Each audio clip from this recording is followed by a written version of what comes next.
Well, hello everybody. Welcome to Aquarius Rising Africa on this amazing Thursday. Where I'm about to get load shedding in a couple of minutes. So when everything goes dark and you see my cheeks, because I got the ring light on. So when the lights go off, the ring light shines on my face, and you just see my cheeks. Well, I do anyway. Anyway, so that's gonna happen soon, but everything is under control. It's not a drama today. So I just want to welcome back to Aquarius Rising Africa, the amazing Asia Rain. Asia, welcome back. I'm so happy to have you back with me. How are you doing? I'm doing well. Thank you. Thank you. I appreciate you inviting me to come back and be No, here with you and absolutely. say more. Yeah, thank you. Oh, absolutely. I think you've got such a fascinating story. I think, every overcomer, and I can't stress this enough. I'm sure my viewers must be quite bored of me saying this, but I'm sure you guys probably all feel the same. When we hear your stories, it's heart-wrenching. Mm. And it is so crazy that these things even exist in our sphere, let alone under our very feet. So I think it's really an awakening process at the moment for a lot of people as well. Mhm. And we know that anyway. And that's why it's so imperative that we have people like yourself who are sharing and so knowledgeable, Asia. And what I really enjoy about you is that you've done your healing as well. So you've come to the place where you can truly share um, your experience as well. Yeah.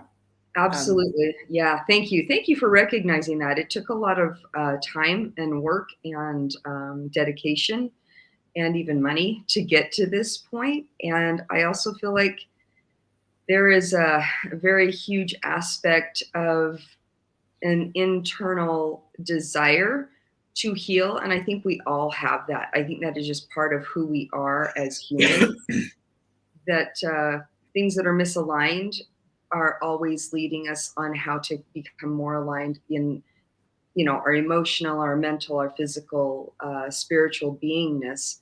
And so I just feel really grateful that I am able to share what I'm able to share, and I'm glad I can do that. So, thank you. yeah, we are certainly glad you can do that too, because, and I think I said that to you on our talk last week, is that I think more and more now we're going to be seeing SRA overcomers and survivors Right. emerging out of the woodwork as if from nowhere. Mhm. But I must say, when I look back on my path over the past 20 years of being a healer, I was dealing with a lot of people who had this stuff going on, and they did not know it. Mhm. And I didn't I didn't see any. There were definitely times I saw blood. I must say, I saw blood. And to me, that was like creepy. If I was working with someone and I was assisting them in getting through stuff, I did see that. But it was never to the extent that I've made the connection or that they've made the connection to this sort of stuff going on. You know, it's Mhm. very gruesome. And I think it really does. It wreaks havoc in a young child's mind, as we know, and then these young children go on to become very wounded adults.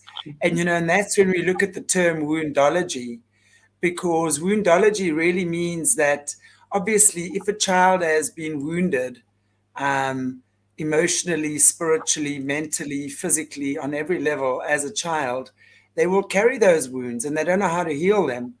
So then they become, oftentimes, they will manipulate and use them to their advantage.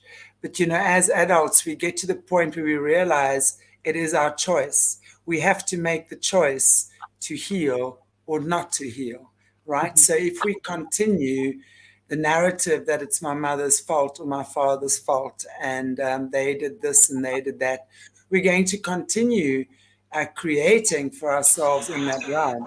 Mm-hmm. And the wounded child, listen, I mean, when we're looking at that whole inner child mythology, and when you're looking at Caroline Mace's work, and do you know Caroline Mace when she talks about I think I mean, she's one of the old school, Yeah. such real. She's genuine, right? Mm-hmm. And, she talks about the archetypes, and one Yeah. of the four archetypes we all have. Like she talks about the four core archetypes, and the Mm-hmm. one would be that of the wounded child, which we all have. And it's super interesting, when we look at that. But just not, I mean, and I'm sort of veering slightly off the topic or not really, but it's so important for us to go back and do the healing where we are now using our experiences for the betterment of you yourself and those around you. And of course, then you also become these amazing, incredible healers, like I see in you and several other survivors and overcomers as well. So it's really cool to see. Yeah.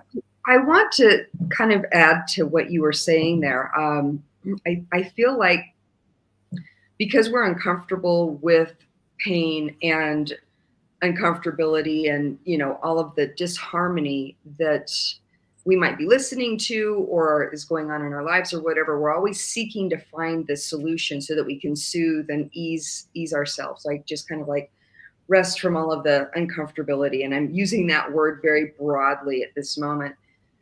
But one of the things the thing that actually got me to the place that I am at as far as my healing is the fact that I did go into the places that were terrifying, that were gruesome, that were uncomfortable. I looked at what was there and I went there with curiosity. And so I like to refer to it as like the inner archaeologist. I've got a program that I'm writing just so that people can actually learn how to do inner child work in a way that I did. And it's like going in there with curiosity. Ooh, I wonder what's here. Now you're going to discover things because, like you said, we all have wounds, but you're going to discover things that you aren't happy about, that you are uncomfortable with. There's a reason they were buried in the first place. There's a reason they've been put away or buried. And whether it's through a function of your natural brain, like if you have like a fight or flight response going on, and the chemicals and the the synapses and things like that that are happening, or if it's just I don't want to think about that again. There can be that part also. And so if we can, when I'm going to say if, but when we can, as individuals, recognize that there are things that are part of our lives that as adults we think we're in charge, but like you said, we've got these scenarios that we're always continually talking about. It's my mom's fault, it's this fault, it's that fault. We're putting it outside ourselves, and look at it more as an inner archaeologist and say, I wonder where this is rooted in me. I wonder Absolutely. how this is connected to me and what I'm agreeing with. That's another hard question. It's like the things that we find ourselves in cycle in, somehow it is serving us, and it will serve us until it doesn't. And once it doesn't, that's when it releases. And a lot of times you have to go searching, or you really have to do some work to keep recognizing it. And I feel the inner child, like the whole archetypes are definitely really important and an overview, but talking to and learning from all of those parts of ourselves at those different ages, those inner children, is really going to be the most educational piece that can be there. But you've got to remember that you don't have a relationship with those inner children if you have been ignoring them. And so you've got to even a space of inner trust. So you've got to have dialogue that you might be really foreign to. And I honestly believe that there's a lot of helpful programs out there, but I have, and there's a time and place for them all too. There's not a one size fits all. There are things that we get to be responsible for and navigate and step into and try. One of the ways I've heard people taking care of, their inner child and looking at, their shadow, is to recognize it and then invite that child to sit on their lap and ask if they want to integrate, or give them another job and send them off to do something else. And that doesn't open dialogue. That's just, it's a soothing thing. And a lot of times that actually is helpful, but we have these things contained within us, and we have these truths. So if we look at it more like, I'm going to go and I'm going to either take an excavator and really just dig this out big, or you recognize, ooh, you know what, this is just like an archaeological dig. I need to use a shovel, or I need to use a toothbrush, or I need to really kind of get careful and fine here. It is a spectrum of how we really work with ourselves. And you and I were talking about this earlier. We are not supported, trained, or helped in this very much, especially with the way society is being conditioned with the 15-second videos and the distractions out here and the uncomfortability in here, and how do I soothe that, and where do I find that? It doesn't allow for very real time, and I'm talking time in a linear fashion, for us to engage in ourselves and really find value in those slow conversations that are difficult to get to. All of this stuff that I've dug up, when you were I cried and I screamed. I mean, there are times that I would tell my therapist, hand me a pillow, I gotta scream. And I would scream into this pillow because all of this massive emotion was coming up out of us. And I've heard so many people like, I don't know if I want to know this. Ooh, that feels really big. And my answer to that is, it is big. It's not bigger than you. You're still Exactly. It's so true. What you're saying, no, sorry, I just want to chime in there when we're talking about, when you're saying it's big, it's huge. Mhm. If we look at again, just at that level, the inner child, if you will, forms the foundation. It's like the foundation of your house. And if it's not solid and on a solid foundation and all of that, it's going to crack, and everything else. And I mean, every layer, if you will, can be seen as a different experience with a different, so if all your experiences are built on that cracked and faulty foundation, nothing is going to stay strong. So Right. it's such an important thing. And this is what I see time and time again, because, of course, with any child that's been involved in SRA, particularly SRA, Yeah. these guys know exactly how to really, really destroy that in the child, right? So they break down every ability that child may have to trust anything about their family, and secondly themselves, because a child's self-worth is built on how it's treated in its environment, right? So just the Absolutely. basics. So I think it's more and more, if we can realize, Asia, that this has been, and you know what else? If you really look at the wounded child archetype, it really started coming out in about the 60s, right? So maybe 60s, 70s. And it was round about then that people first started talking about that, from the research I've been doing, right? But if you look before that, 40s, 50s, even 60s, depending, these were adults who were children, and they were products of the war, right?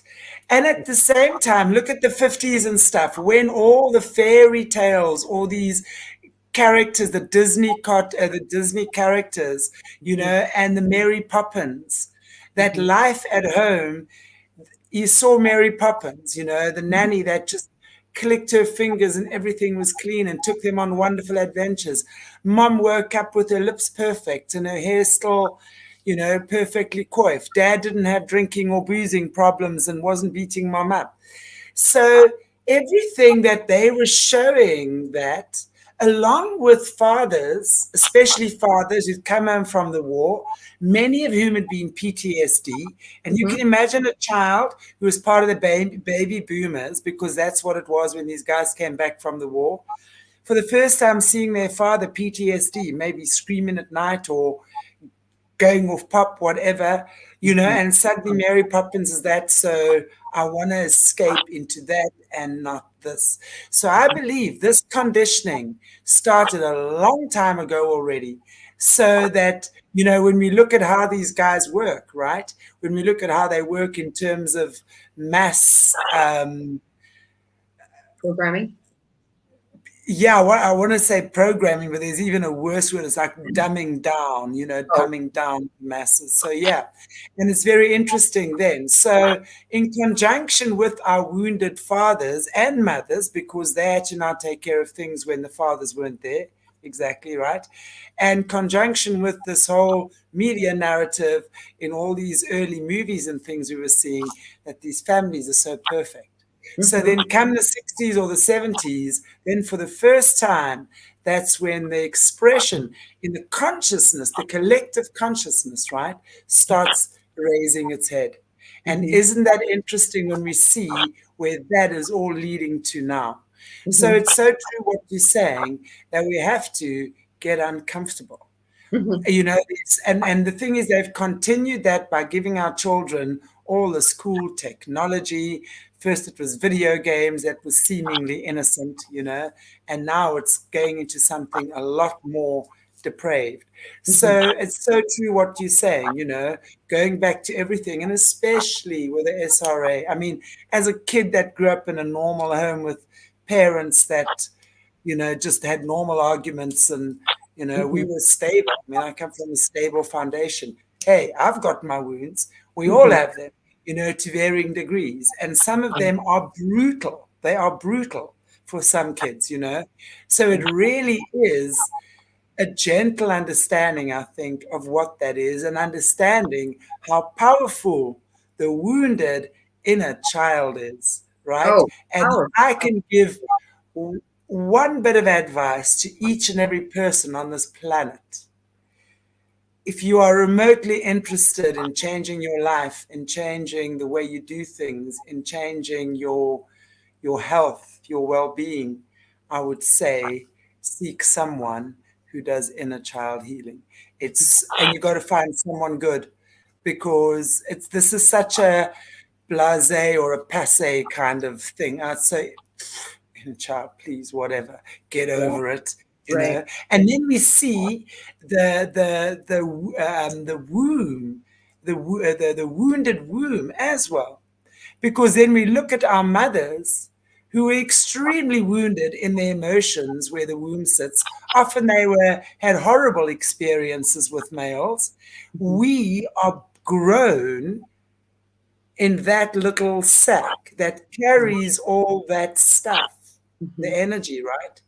Mhm. So, coupled with everything, there's so much that if we just understand that, it just, I'm sure we could click out of it just by shifting the frequency that we're in. But it's a very interesting one. And that really, we get there, right? When we feel uncomfortable, we've got to Mhm. get to the place of being so bloody uncomfortable in Mhm. ourselves and Mhm. stop choosing to switch off to technology, to relationships, to drama, because through all of this as well, we become drama kings and queens. I mean, we can self sabotage like nothing on earth, and it's so easy to blame someone else for that. Meanwhile, Abs- back at the ranch, it's your own actions, your own energy that's creating that Absolutely. experience for you. Yeah. It becomes an addiction, and that's I'm using that word very specifically because if I know I know when there is enough unrest and uncomfortability inside, then again we're seeking to neutralize it. And I don't want to say neutralize it because ultimately, in order to neutralize something, you need to see both sides. So if you're only looking at the positive, this is still going on doing whatever it is. There's no neutrality there. But if you can kind of like mute it, like if you can kind of put a muting on something. And so we end up getting fairly addicted to something that solves that for us. And so for some, it is that drama, like just even having a bit of quiet. And I'm not talking quiet like there's nothing going on in the home. I'm talking about quiet, there's no drama, there's nothing to talk about, there's nobody that you can like there's any nobody's business that you can get into, there's no gossip you can spread. I mean, that is actually one form of creating some activity that almost has to balance out all of the chaos that's going on Yes. inside. You've got to Yes. bring it up, Absolutely. right?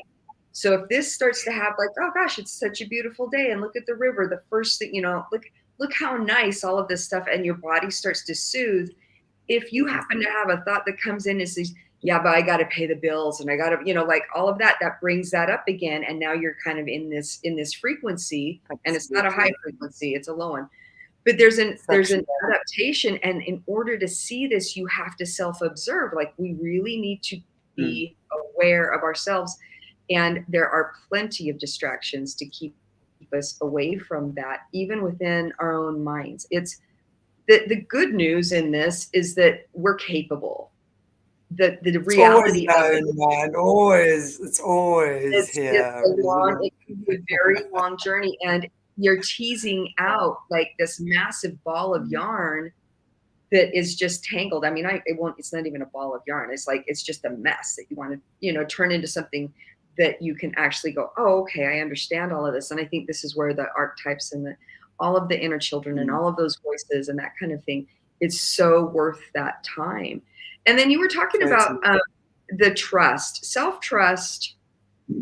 Self-trust has many faces, I would say. Like, there is a version of self-trust that, again, feels good and is genuine to an individual. But when you come into a lot of distractor factors, and when you have a lot of programming and conditioning, especially coming from SRA, the self-trust is pretty low. It's pretty level. Like I mentioned, I was trained.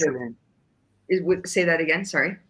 No, I said totally. I mean, you've got no confidence. Your trust is being destroyed.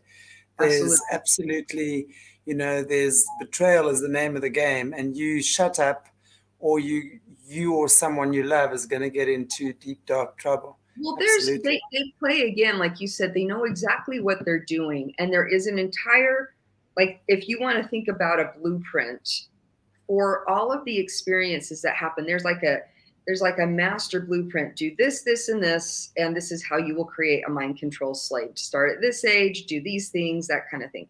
And then under that, there's another blueprint of maybe how it's like custom made for a religion or a different kind of cult activity or whatever. They break themselves down into different prescriptions, I guess is a good way to put it. And then if there's going to be a ceremony and there's multiple people involved, there's even a blueprint for that. And in blueprints, it's not like you walking into the house, you're looking at the framework. This is the way we are going to create this. Here is the plan, and we'll flesh it out, so to say, as this goes along. But they're really good at what they're doing. And so, like, they know how to play on, and they will constantly manipulate and exploit the victims that are in the situation. And in this particular one I'm thinking of, I was walking down a hallway, and I think, if I remember correctly, as I was pulling this forward, there was, they had utilized I want to say it was a church. So this wasn't in the tunnels, and this wasn't in the temple. This was on another property. And they had created, there'd been a kind of a whole set created.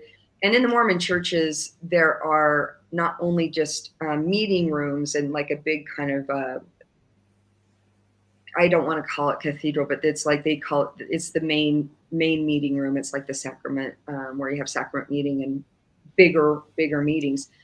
Usually in the same building, there's going to be like an auditorium and a stage so that they can do other kinds of things where they have activities and something social. And then there's other side rooms. And then there's also their own rooms that are mechanical rooms and things like that. So anyway, I just remember being walked down a hallway, and it was really dark. And we were walking to a set of double doors, and I remember I was holding the hand of a man. I don't know who he was, but somehow, again, I was there. I was holding his hand. And when you're, a child and you're holding somebody's hand, at the moment, you're clearly in a space of following I'm not going to say full on trust, but trust enough to be walking with them and not fighting and screaming. And this is a lot of times why the drugs are really, really applicable, because it really does put you in an altered state. And he said to me, he goes, "Do you want to see Jesus?" And I was like, "Well, yeah," you know, like it kind of perked up. And he said, "Would you die for Jesus?" And now all of a sudden I'm like, what kind of question is that? But I don't have the cognition to really kind of go, what kind of question is that? And I don't like this, so I'm going to bolt, right? Even though, and this is what I'm kind of getting to, is one of the ways that it really deeply sinks into the lack of self-trust. So my self-trust with that kind of a question, would you die for Jesus, would give a person an indicator like, wait, now I'm a little suspicious, but that's not able to really even come forward. And then as we were walking closer and closer, he said, Jesus is being hurt. And I could hear kind of some activity, something on the other side of this door. And he said, would you run in? Would you run in and save him? Would you save Jesus? And I was like, well, yeah, I would save, like anything I could do to help, right? And so we get in front of these double doors and he says to me, all right, I want you to, when I open these doors, I want you to run as fast as you can and go help Jesus. And so there's a lot of things that in this setup that suddenly start coming. Now I've got adrenaline and awareness, and I'm still in a drug state, but all I have is the one instructions. I'm completely disregarding that Jesus, I mean, if you could actually look like, well, is Jesus really alive? No, he's not alive. Is he really here? That's not present. It might be present within, but that's not even considered. So self-trust is getting put further and further aside. You're just following the instructions because you want to help, right? So they opened the door and I ran in as fast as I could, and it was all black, and I found myself in a maze. And I could hear on the other side somebody getting beat up, or like all, the noises and kind of, some grunting and screaming or whatever it was. And I had to find my way through this maze, and it was like black. It was, it may have been like they were black walls, but it had been set up. Like, I think it was kind of canvassy or curtainy or something like that, but it was solid also. And I got to the point where I couldn't, I kept running into walls. So I decided to look at the floor because at least I could make out something. And so I was following this maze as fast as I could. And I finally came out on the other side. And there was a man that was dressed as Jesus. And prior to that, I had been in a, how do I want to say this? The setup, there was a prior setup in a different ceremony where I was remembering, I had recognized from, I would say, hours before, or maybe it could have been, moments before, who knows? It's the way they set things up and move you around, and it's hard to tell. But anyway, the point is like, there was Jesus. And I remember looking at this man that was dressed as Jesus, and this is supposed to be the good guy, right? But I recognized him as somebody that had just got done hurting me, and hurting me badly. And then there was a man that was dressed in red, and he was representing Satan. And there were other men in there that had been beating this guy up. And I'm supposed to run over and help Jesus. And so I remember before I even came out, I could tell I was getting closer, and I started yelling, "Stop, stop." I was really trying to do this, thing to help. And I came out, and in yelling, "Stop," we're basically saying, don't you recognize him? This is the person that was hurting you. Kind of like, do you know who this is? And so now there's a massive confusion. I was just told to go help this person, and now I'm here, and I'm recognizing or being told that he, who he was, and I had just been hurt by him, raped, raped. And then there was a ceremony that had a lot to do with blood oath. And so it was a whole different ceremony where there was a lot of blood that was there. And so I got, I'm still part of all of this. I'm still in this whole other setup. And I know that I wasn't the only child in this routine, but this was kind of a singular thing in this moment. And basically we went, I went over to help him, or I went over to get close to him because I'd been taken over, you know, kind of like taken by, here's, you know, they took my hand and took me over to him. And all of this dialogue was going on that was really kind of basing that who's good and who's bad, and who do I believe in, what the trust is. And it's traumatic in the first place. And I can't anchor into believing anything inside of me. I am now again defaulting to them. And they brought out a sword. They brought out a big sword, and big relative to a child, I'm going to say. And in this case, this man had really been beaten up. He had been hired. Again, this was another circumstance where they would hire homeless people to do things. And so the setup was, we want you to, you know, we're going to pay you a lot of money. At one point in this entire ceremony, I'm only giving you one section, I watched the money exchange. So the money exchange is also being driven into me, or a person's psyche, of seeing what the exchange is. What money actually means is the trading, selling, and murder, raping, all of this thing of a child, of a person, of a group of people. So that was also part of it too. So my even my association with money, as I've gone, you know, through the years, has had to be healed in a really, really huge way. And because of some of this things that I've witnessed, right? Absolutely. I was going to say, you know, that's, and sorry, I don't want to interject here, but that's just another way that they will give you that association that money is bad, money is evil, money is dirty, you know, and because obviously that's what you would automatically associate it with.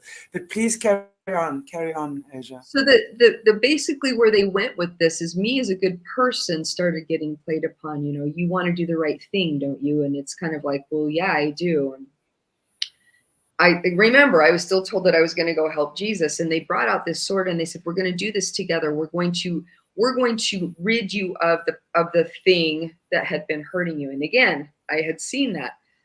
And so they handed me the sword, and I'm holding it, and I said, I don't want to, you know, I don't want to do this. That was part of what was coming forward. And so then there was this also conditioning and wording of, we're going to do this, and you're going to do this, and this is going to save you. This is going to rid you of this pain. And I still was seeing what was going on, and I wasn't. It's still so hard to, the emotions that come up and the terror that is there.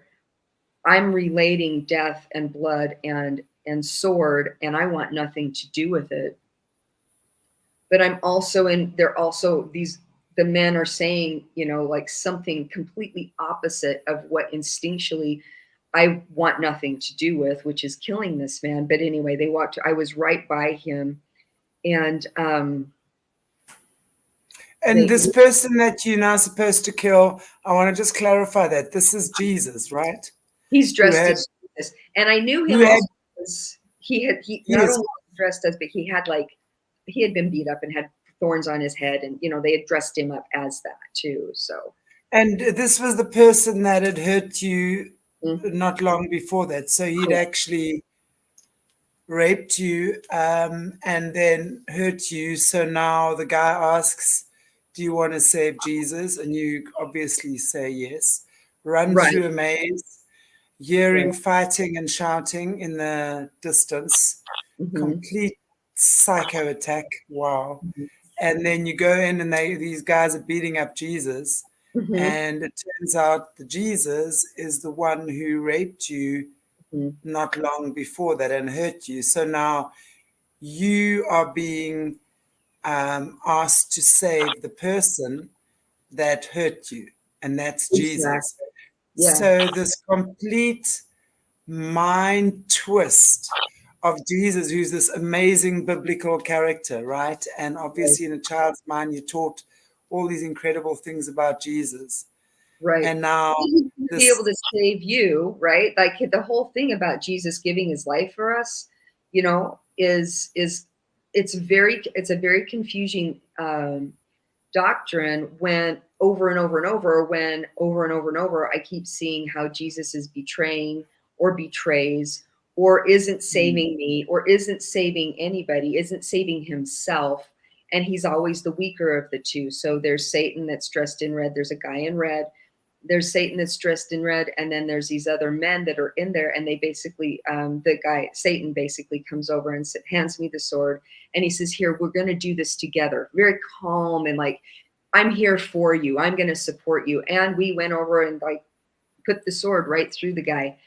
And it was horrible just even to see that. But it was also horrible because I could then start to feel like with the force of what a child could do to kill somebody or to put a sword through them I couldn't have done that, right? But now they're saying, look what you did, look how you did that. And I could feel the blood around my feet. I was barefoot and it was warm and it was how old are actually, you, Asia?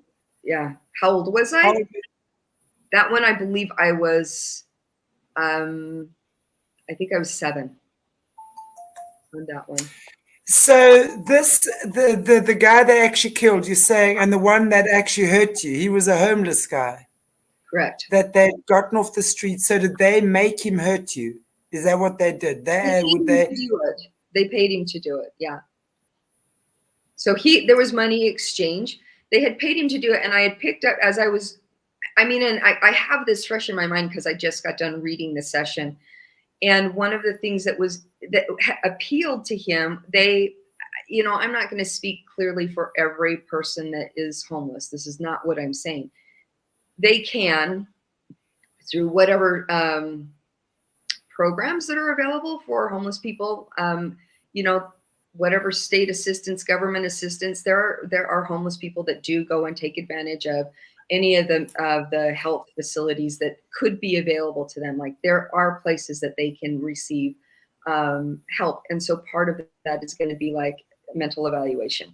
Clearly this man was mentally evaluated to find, like they do that. They have these records. It's not like here's a homeless person and we just, thank goodness we helped another human. Like, I guess this is another part of what the depth of what this is, because in order to understand and profile, they would either have records or they would be watching and they would be appealing to this individual. This guy would have been groomed over a period of time by the same people that he would trust. And now they're saying, and we want you to do this. Like, it's not just find a guy on the homeless, like a homeless man on the street and take him into a ceremony. Like, that doesn't make sense. But creating a relationship, doing some grooming, then paying him off, that would make sense. We want you to be mean. We want you to pretend you're Jesus. We want you to pretend that this is what's going on. Your job is to do these things, whatever the list was of the things that he was asked to do. And it appealed to him. I saw that. I was being raped by him. Like I was being told that it was Jesus. Even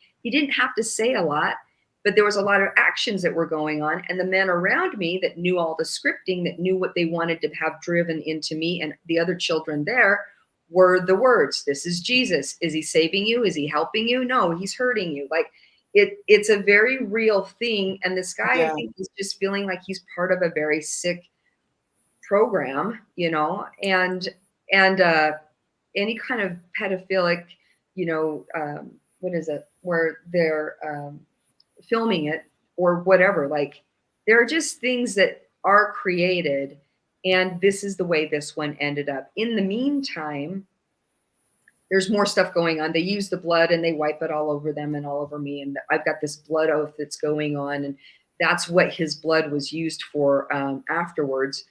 Nobody drank that blood. I don't think that blood was at all sanctified for this group. I mean, it was just spilled to cause terror. So not every time when they do ceremony is somebody going to, are they going to be like drinking the blood of that moment? Like that was part of the ceremony prior. Anyway, like it's really hard to put it all and condense it all into one thing, but I'm illustrating the fact that self-trust at its basis for victims of SRA is really, really, really messy. It's very, very difficult to trust yourself in a lot of situations. So a lot of people will default into, I just hate making choices. I don't want it. I don't know. What do you think? And I'm not saying that as blanket either. I really don't want people to hear what I'm saying and assume just because I said this, that anybody that says I don't like making decisions has got either SRA in their world or they just don't trust themselves. That's not what this is. But I am saying for me, there was a lot of anxiety in making choices, and there was a lot of searching for resources outside of myself. What's your opinion? What's your opinion? Is this the best? Is this not? You know, what is going on? And the idea of even being able to say, you know what, I think I'm just going to make a choice and see how this works out, that went nowhere. Like, I could not make that comment, especially as I was going through life. It's different now, but that kind of risk is huge. Me making a choice and seeing how it turns out typically ends up really bad, you know? Yeah, So exactly. having that inner child, as we were talking about, having that inner child maybe in a loop of, I made a choice, I went to help somebody, it really wasn't who it was, I killed a man, like all of that cycling would have some effect energetically and mentally deep inside of me trusting myself, of me making my own choices. It's so much safer to allow authorities to come in and tell you what's best for you, or to give you the best prescription. Like, this is why we, maybe turn a lot of our, why trusting doctors would be really appealing, why going through a prescribed college program would be, just tell me the classes, just tell me what to do and I'll do it. Just tell me how to do this and I'll do it. Like, just give me the steps versus a lot of critical thinking. And so then you get put into a cattle chute, society wise or religious wise, of, you want this end goal, here's what you have to do. And then we basically say yes to putting the blinders on and just following this path because of what we're promised at the end, instead of doing any critical thinking. Like, am I feeling uncomfortable about this? Do I want to sit down and kind of really like reevaluate? No, like where is, and then if you keep getting stimulated and if you keep getting distracted, and if you want to soothe your way out of uncomfortability, that even makes us more available to, oh, we know how to solve that. We know how to make you feel better. Just do this, just take that, just feel this way. Don't look over there.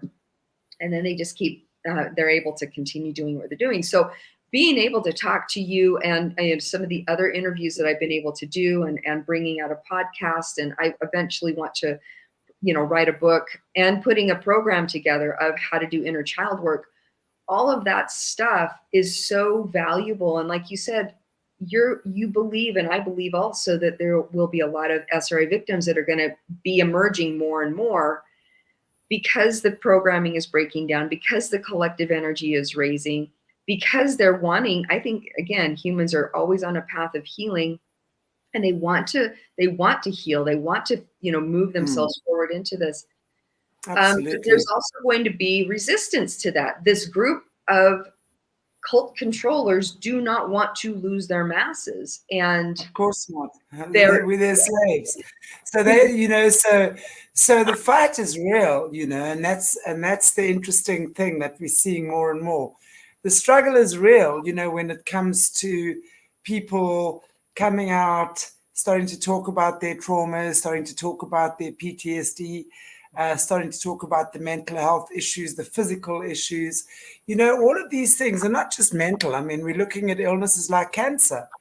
I mean, any illness is caused through an imbalance of something.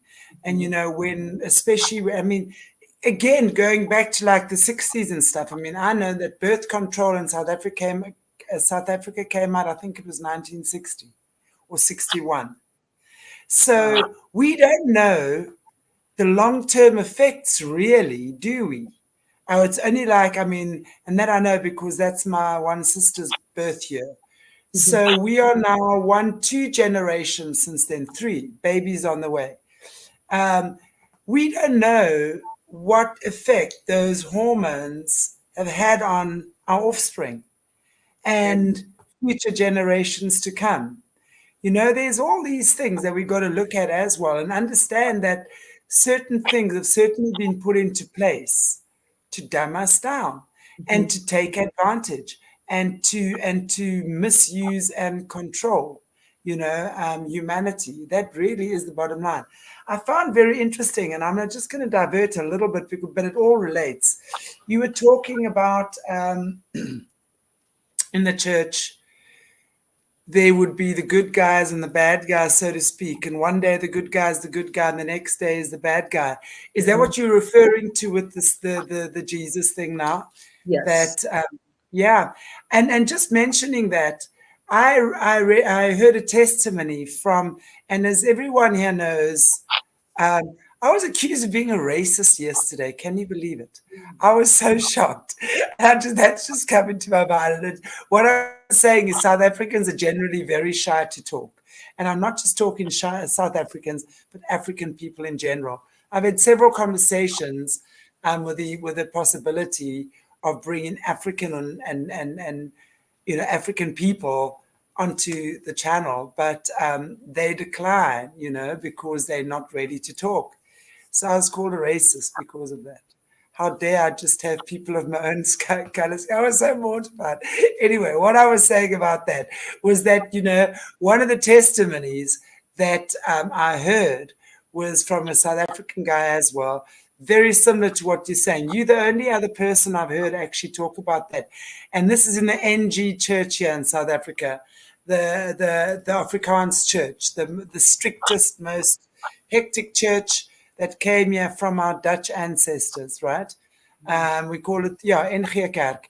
Um, and what they were doing was like how they were pretty much had someone that looked like Jesus with a full on, whatever, what I can say on this program, Mhm. boy Mhm. to active, and what he would then rape the child, right? Mhm. And then later on, he would there because there'd been these ceremonies and things, and then all the deacons, the church elders, whatever they were, would then beat up Jesus because he was such a bad boy. And then the kid would feel so guilty, and then he'd want to go and hold and protect Jesus. And the Mhm. next day is at Sunday school or church or something, and there all these people are the elders in the church and stuff like this. This is happening in South Africa, right? So a similar type of conditioning in the Yeah. NG church. I mean, South It's Africa is right with this kind of stuff, you know. it is such a classic way to be very bewildering, betraying, confusing, all of that.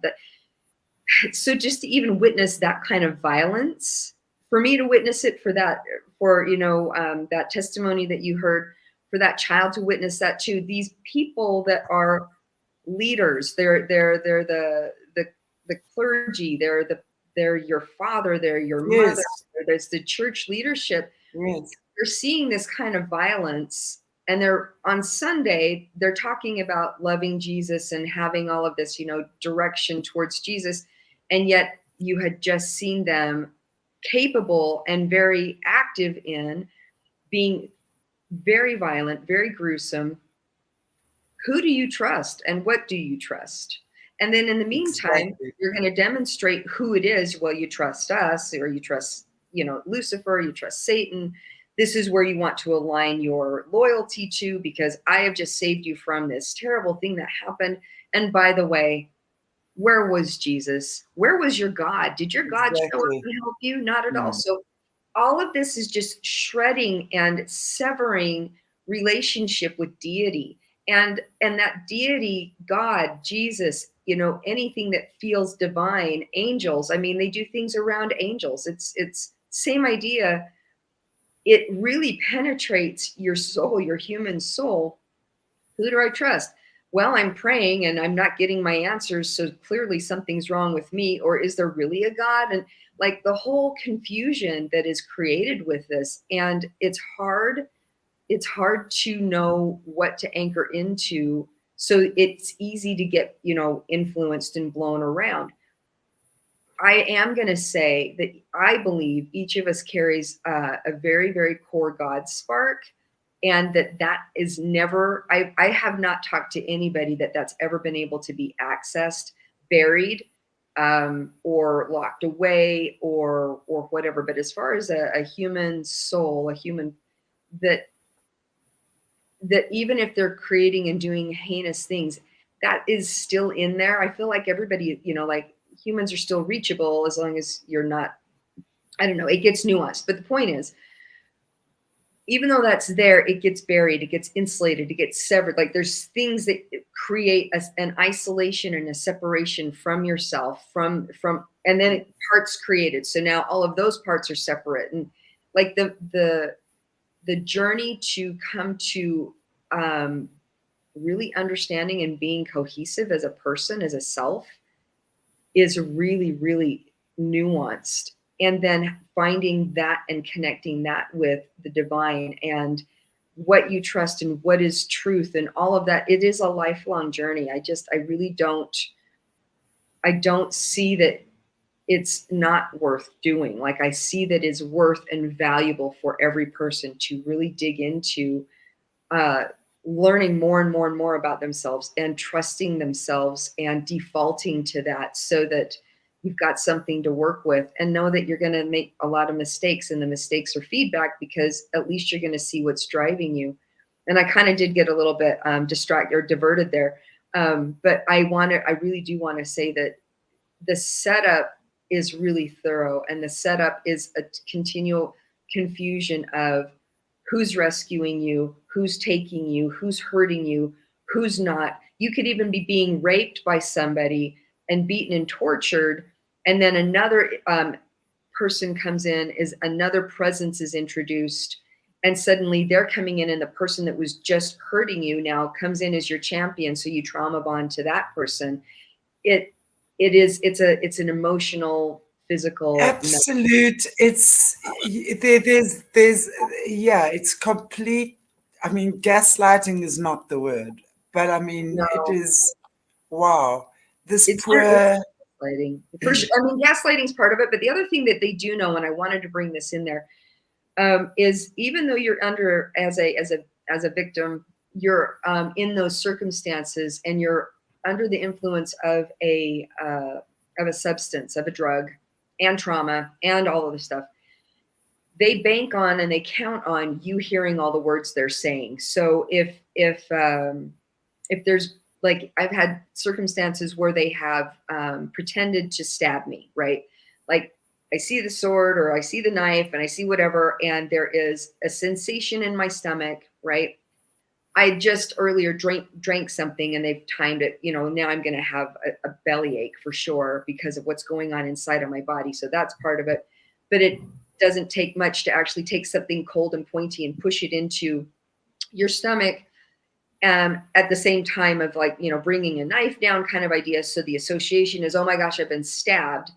Not to say they don't really do that, but I'm also saying in the pretend, in the creative side of all of this, and then they have all of this blood everywhere, and they're like, oh my gosh, look, she's bleeding, she's gonna die. Even in that traumatic drug state, I'm hearing their words, and all I know is what they're saying, and so then I start taking that in, like, I'm bleeding and I'm gonna die, and it's like, bring in the doctor, or bring in Jesus, or bring in who can save this girl kind of idea, and in walks Lucifer, or in walks something dark, and so it's there, and you're suddenly saved, but I was never dying in the first place. However, my body's feeling pain. My body's internally feeling, pain because of the poison that I just drank, or whatever it was to create that gut ache. And the whole scenario, again, is set up for me to hear those words, and you're hearing them. Even if you're coming in and out of consciousness, you're still hearing them. And that's part of how I healed, is I went in and I got the truth. I remembered the words, I remembered the setup, and I got the whole setup. I'm like, oh my gosh, no, that wasn't true. This is really what happened. And I got to see it because I had all the information stored, right? We have all that information. Exactly. Asia, I think you've said something so profound there. that you have all the information stored inside of you. And each and every person, I mean, that just gives me chills. And that is so important to remember, that no matter what has occurred in your life, when you are aligned and you go back to aligning with God, right? And you are in that incredible space of knowing you belong to God. You are created in the image of the divine. There's nothing you don't know, and there's nothing that's not available to you. And through prayer, meditation, patience, and I mean, for a person who hasn't been abused, let me tell you, my inner child was abandoned for a long time, okay? And she can have a vicious little temper, let me tell you. Just the fact that she didn't get what she wanted at a certain time meant that she was reacting. I mean, I'm exaggerating a little bit, but you know what I'm saying? Yeah. So I can imagine when there's someone who has experienced such brutal and severe trauma, how patient and how loving you've got to be with yourself. And it's tricky. It's such a slippery wall you've got to climb up, and you look down, and at any moment you can fall down, and there's nothing to hold on to, and bam, there you feel like you crashed and burned again. But somehow you know there's a part of you that wants to heal. Yes. And if that, you will know that inner calling, and you're going to want to give up on yourself a million times. But even if you feel like crashing into a bag of bones right now, on your couch, on your bed, on your floor, whatever, that's okay. Lie there for 5 minutes, but after 5 minutes, take a breath and get up again. Decide to take the next step forward, because it's available. And if you want it, and if you you can always reach out. There's always people that you can reach out to. You know, someone you saw, I can't tell you how amazing it's been since I've been on this channel that people have reached out. I mean, I've had people that have watched me for 2 years, and then suddenly they'll message me and saying, I've watched your aura. I've been watching you for 2 years and your aura hasn't glitched. I'm going, pretty freaking cool, man, that you can see that. Right. Because a lot of the SRA victims, right, are trained in these special gifts. So they have the ability to see things like this. And this one particular, it was actually a guy. And he said to me, and I said, well, and I was curious. I said, what do you mean? He said, no, like when people are working in high level, whatever, witchery, no, I'm not going to go into the whole sort of scenario, but they can project their aura to look authentic only to a certain point. So they know how to manipulate the energy, right? So they can keep it there for a while. But you can't authentically keep it there if it's not authentic. You're going to glitch. And anyone who can read an aura is going to see that. So this dude has been watching me just about every day for 2 years, and my aura didn't glitch. Wow. And he said to me, I can see, obviously. And I said, oh, what are you telling? I said, are you reading my energy? I said, that's interesting. I'd be interested to know what you're reading. He says, no. It's more just, you can see if you've had a bad day, or, you know, if you're down or whatever, normal human emotions, right? You can pick that up.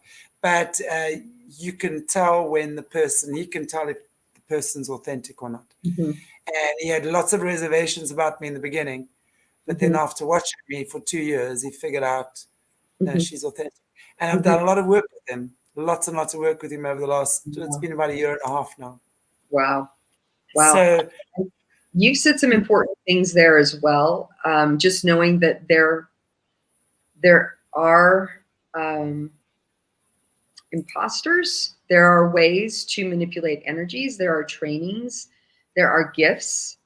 And we can talk about this another time, but just the fact that you said, you know, it's true. There are gifts that victims of SRA are, and MK Ultra and those kinds of things, that you're evaluated to see what you have a propensity towards, or you can be trained into learning certain things and practice it. And it's all done through like games, you know, here's a game and let's do it this way.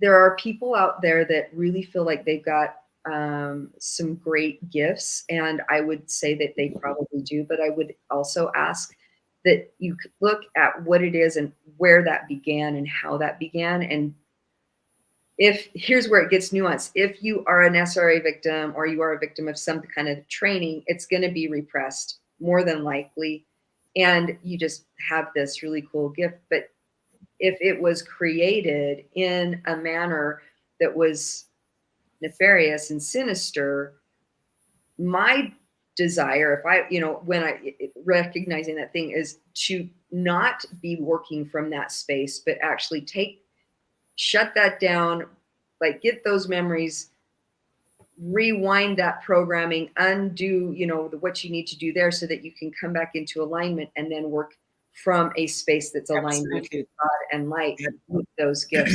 So it's just kind of a redirection of what you can naturally do.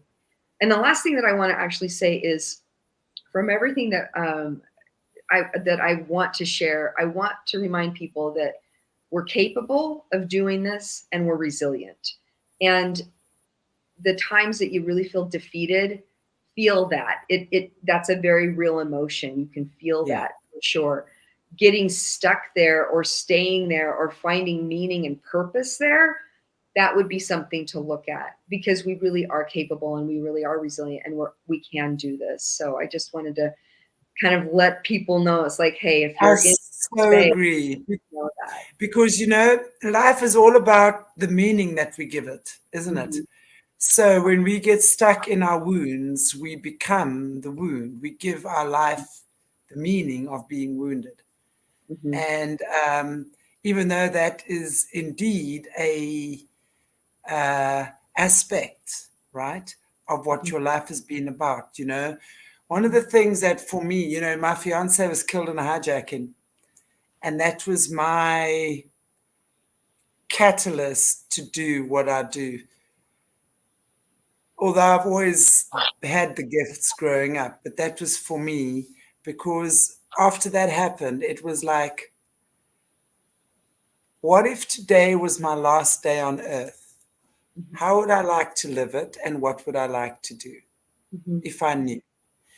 Because it made me realize how soon we can lose someone, and how unexpectedly someone we love can just disappear and be out of our lives. So for me, the meaning I could have given that situation was either to stay the victim and just another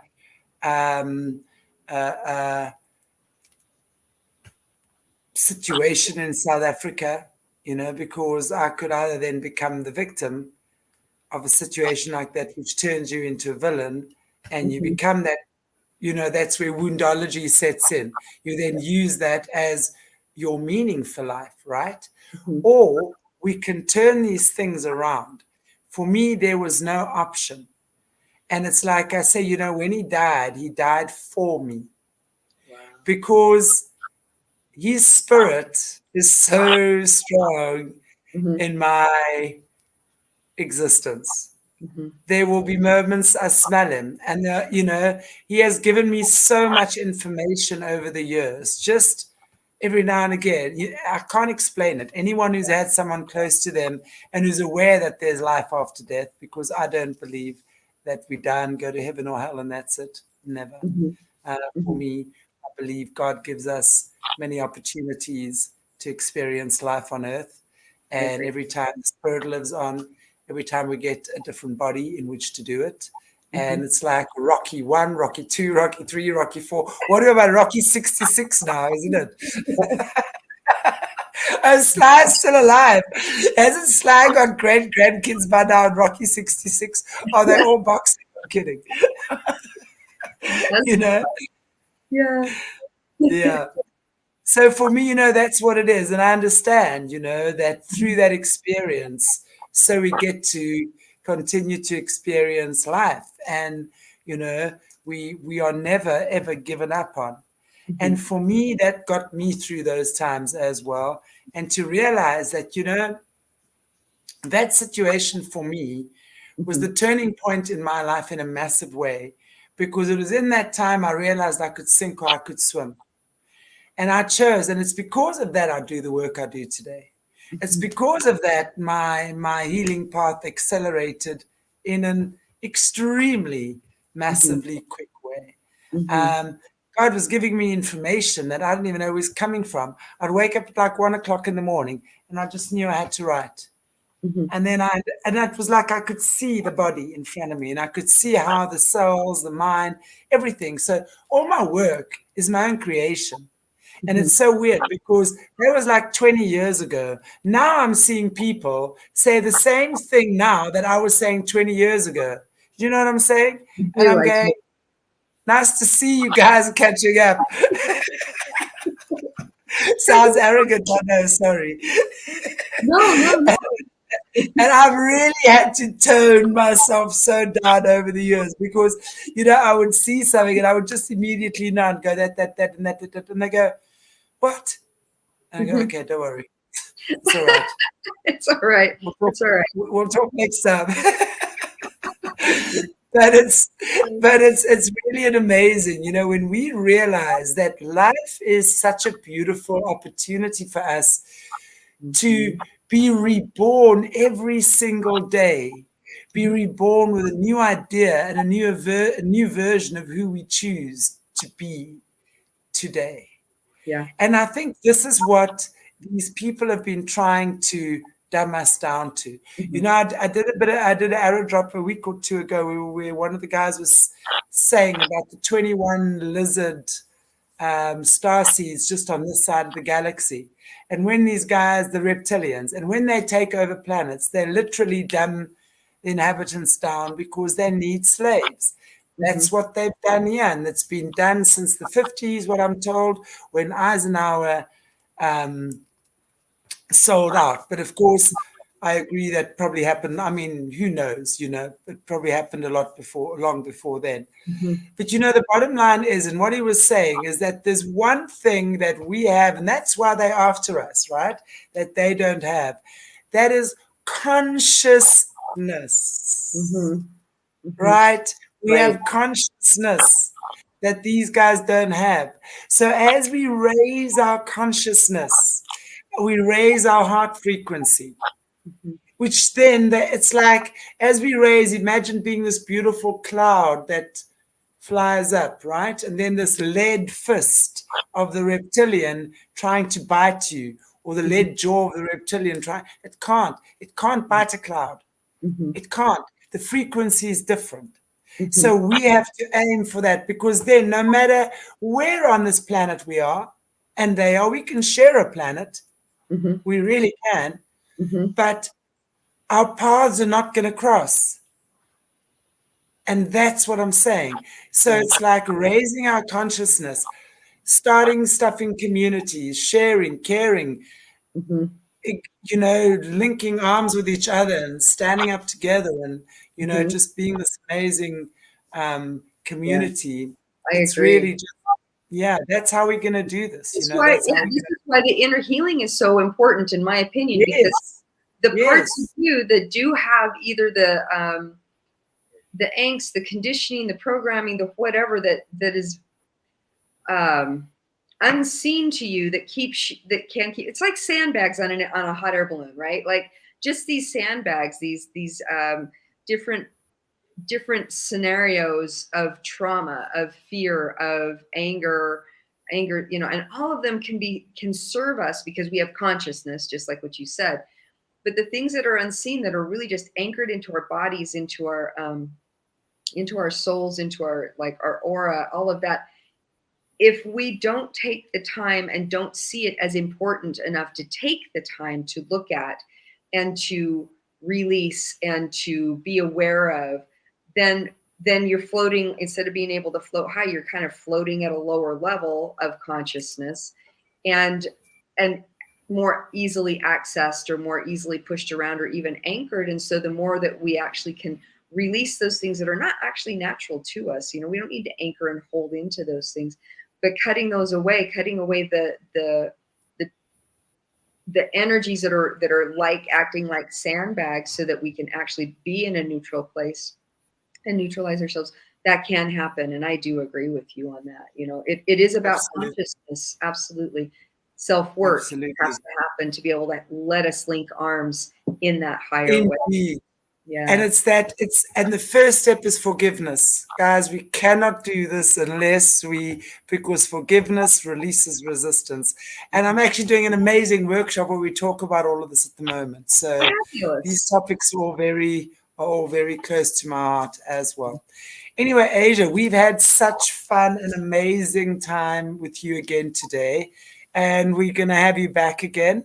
Mhm. So, if you're willing, of course. And I really, really look forward to that. So, thank you so, so much for joining me here on Aquarius Rising Africa. Do you have anything you'd like to say before we move on? Just encouraging people to really just be aware of where they are. And you just have to start with observation. You don't need to make any decisions. Just become aware of yourself. Indeed. Indeed. Indeed. And guys, I'm looking at doing something for overcomers and survivors. So hold the space, hang in there if you are one of those who's really had a battle and you don't know where to turn. We're going to be definitely looking further into that as well. So in the meantime, I want to say to you, thank you so much, Asia, and God bless you. Thank you for taking the time and for being this brave and beautiful soul that you are. We know that you had a horrific time being trafficked through the Mormon church as a child. And we look forward to more of those stories and stuff in the future as well with you. We just look forward to this journey of exposing and healing tools. And, it doesn't matter what denomination we are, guys. It doesn't matter what denomination you are. You're going to do what resonates with your spirit, okay? So we're going to, at the end of the day, the only thing that heals is love. And when you are coming from a place of love, I don't give a rat's backside what church you go to or whatever. As long as you're not hurting anyone or anything, I'm good with that. Cool. God bless you all, guys. Please like, share, subscribe, and thank you so much for being part of our amazing journey on Aquarius Rising Africa today.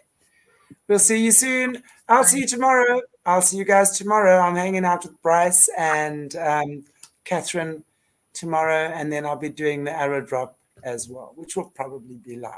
So join me for a cup of coffee or tea, whatever it is, or chai, whatever it is. Now I'm speaking rubbish. Okay, guys. Cheers. Take good care. See you soon. Bye.